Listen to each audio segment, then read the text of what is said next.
mga kabalikbayan, samahan nyo ho ako, tayo ho ay maghaharvest ng ating talungan. Sana ho ay madami tayong makuhang mga talong at ating hong maibenta.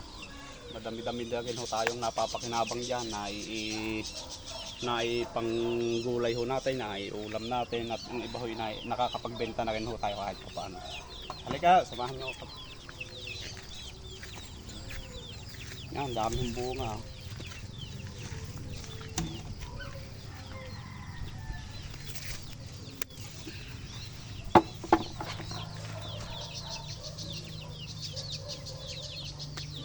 Laki.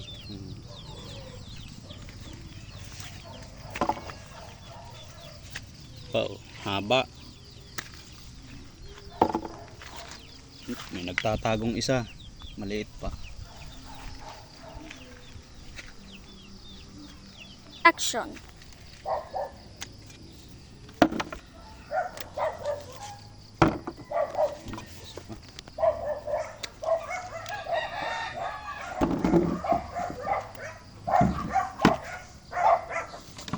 Action. Yan, meron din ho tayong kaunting okra.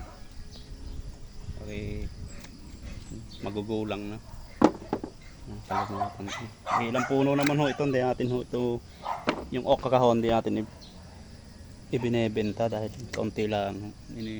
Ginugulay na ho lang natin pang sarili. Action. Action. May kaunting okra din ho dito. Medyo ano ha, magugulang no. At yun ho, may mga talungan pa ho tayo doon. Malapit ho sa ating bahay. Yan o. Mga namumulaklak na rin ho mga yan. Ilang puno din ho. Yan ay tinanim ko sa aking malapit mismo sa aking bahay sa harapan. Dito ho sa gilid pala. Imbis na halaman lang itanim na hindi naman napapakinabangan, mas maganda ho itanim natin yung ganyang mga gulay. Bukod sa maganda hong tingnan, may pakinabang pa ho. Kaganda din naman ho niyan basta laging malinis. Hindi pa lang ho nalilinis at busy pa. Pero yan naman ho, yan ang mga damong yan, pinapadpad naman ho natin yan. Pinapantay natin para kahit pa paano maganda-gandang tingnan. Action. Meron din ho tayong tanim na papaya. Yan. Ang laki na, tingnan nyo. Magkakasabay ho yan ng mga talong. Yan, may papaya pa doon. Yan. Yan, ito ho. Yan, puro papaya ho yan. Yung mga may mga nakatayong yan, puro papaya ho. Hindi yan ho, pagdating ho ng panahon natin, hindi ho mapapakinabangan ng mga ito. Grabe yung lusog ng isang ito. Yan. Action. Go.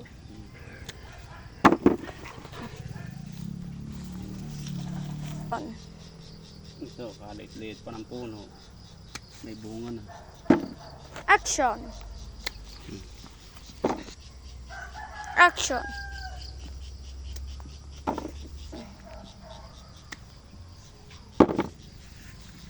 Action.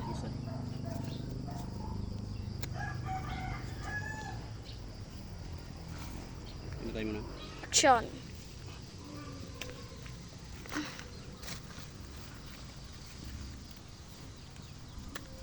Action. At yun o, ito ho ang ating mga nakuha. Kakaunti pa. Kahit papaano, di tayo ho ay may mga luluto. Yan o, ating mga alagang manok. Yan, nakatuka na ho lahat ang mga yan. At yun ho, yun lang ating nakuha. Kakaunti. At least may napitas tayo. Malimit ho mapanguhanan yan ay napapanguhanan ho natin, tapos yung atin hong mga kapatid nangunguha din ho diyan, hindi lang tayo nakikinabang, pati yung iba nakikinabang. Sabi nga ho, pag tayo may tinanim, lagi ho tayo may aanihin. Yan lamang po. At yan, ganito ho kasarap at kasimple ang buhay dito sa probinsya. Kahit simple lamang, stress out naman tayo. Tayo wala ang gasinong pinag-iisip, kahit papaano, kahit tayo may isipin, kahit papaano, na nakaka-relax ho tayo sa pamamagitan ho ng ating mga ginagawang itong pag-harvest, pag-alaga ng mga hayupan. Yan ho yung kaibahan ng buhay dito sa pag tayo nasa probinsya. Sa pagtatanim-tanim pa lamang ay tayo ho'y malilibang na. Yun lamang ho at maraming salamat ho sa inyong lahat. Bye bye, God bless.